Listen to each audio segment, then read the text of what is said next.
Trump is threatening to pull federal funding from the state of Michigan, which, by the way, is dealing with a pretty disastrous flood right now due to a levee that failed. But the reason why he's threatening Michigan is because the state wants to make it as easy as possible for voters to be able to exercise their voting rights. And in order to do that, they need to feel safe voting. Many people are unlikely to go to the polling places in the general election for obvious reasons. I think people are nervous about contracting the virus, and they might feel more comfortable with mail-in ballots. And so Michigan plans to send mail-in voting applications,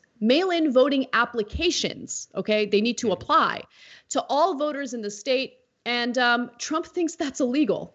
He tweeted the following: breaking. Michigan sends absentee ballots, it's not absentee ballots, they're applications, to 7.7 million people ahead of the primaries and the general election. This was done illegally and without authorization by a rogue Secretary of State. I will ask to hold up funding to Michigan if they want to go down this voter fraud path. Now, keep in mind that the GOP also alleged that Lancaster County was engaging in voter fraud because they opened up a polling place so people could vote in the special election in California. So voting by mail is fraudulent, according to Trump, and going to a voting place to vote is fraudulent, according to Trump. Seems like any policy that makes it easy for anyone who wants to vote is considered bad by Donald Trump. Weird. You might be onto something there. It's so pathetic. And by the way, really, you're going to talk about the Secretary of State in Michigan? Can we talk about Brian Kemp, who was the Secretary of State as he was simultaneously running for governor in the state of Georgia? He stole that election, and we're going to have a conversation about the Secretary of State in Michigan because they sent vote by mail applications to voters who might not want to go to a voting place.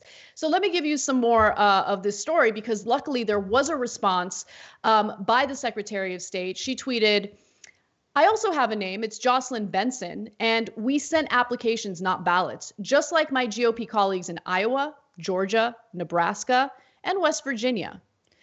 And by the way, Trump also recently attacked Nevada, saying that state of Nevada thinks they can send out illegal vote by mail ballots, creating a great voter fraud scenario for the state and the US. They can't. If they do, I don't know why I think is in quotation marks. Yeah. I think I can hold up funds to the state. And sorry, you must not cheat in elections. And by the way, he can't unilaterally do that anyway. So he's trying to bully, intimidate, threaten, but Congress gets to decide whether these states are appropriated any money. Yeah, and you can't take money away from the states unless they restrict voting for you. That's not a thing you can do, and I don't just mean ethically, obviously. I mean legally. You can't do that. He's threatening to break the law there. If we lived in a rational society, he would not be able to get away with that. If we were in a rational time, those pair of tweets would be impeachable, effectively, that he's saying, unless states restrict the vote, I'm not going to give them money. And by the way, I'm going to choose when one has been hit by effectively a natural disaster with dams going down. I'm going to say, well, maybe you need my help, but maybe there won't be any help unless you stop people from voting remotely during a pandemic as well. Like, I don't understand under normal times how the Republican Party can be so clearly and obviously and consistently against democracy in America. But in particular, during the time when, according to all the commercials I watch, this is a special time where we're keeping apart but staying together, that he's saying, no, you shouldn't be able to vote. I know a lot of you are worried about that, about being able to do that. I'm going to make it as difficult as humanly possible. He has made the calculation that there will be no cost for that. The Republicans seem to agree. I want to know why there won't be a cost for that, why they can be so blatantly against the American people voting, and why so many Americans have been able to be duped by the fraud of voter fraud. Yeah. And look, we know that while Republicans claim that they believe in democracy, they want to protect democracy, they want to spread democracy abroad, we all know it's all BS, because every once in a while, People like Trump will say the quiet parts out loud. And when it comes to making it easier for people who want to vote, Trump is clear that he's not in favor of that because that means some pretty harsh consequences for the right wing. Take a look. I'll tell you this. If you look at before and after, the things they had in there were crazy.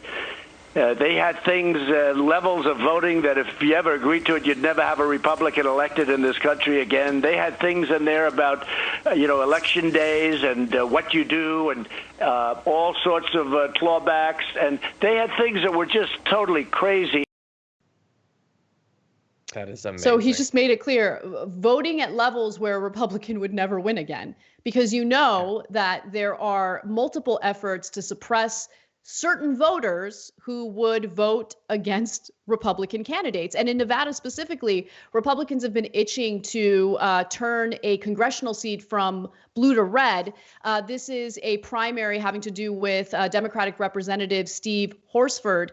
And they're hoping that they can help the Republican challenger to this representative in the state of Nevada, which is why Trump got involved in commenting on what's happening in that state. But look, make no mistake, you look at polls, and even though we've certainly shared some of our critiques of Joe Biden, Joe Biden's been doing pretty well in a lot of national polls, a lot of state polls. For instance, a Roanoke College poll released Tuesday shows that Biden has a 51 to 39% lead over Trump in Virginia, and also a survey of 600 likely voters in Arizona conducted from May 9th to the 11th by OH Predictive Insights found Biden leading Trump 50% to 43% in the state. In 2016, Trump beat former Secretary of State Hillary Clinton there by 3.5 percentage points. Now, look, even though it's 6 months and it feels like the general election is close, there's still a lifetime before the general election, but I want to make sure that we're paying close attention to these voter suppression efforts now, and that we do what we can to organize and prevent it from happening. Because the way Democrats campaign, what they're offering policy-wise, really, none of that's going to matter if these elections are run in a way that suppresses voters who would vote for them. Thanks for watching The Young Turks. Really appreciate it. Another way to show support is through YouTube memberships. You'll get to interact with us more. There's live chat emojis, badges.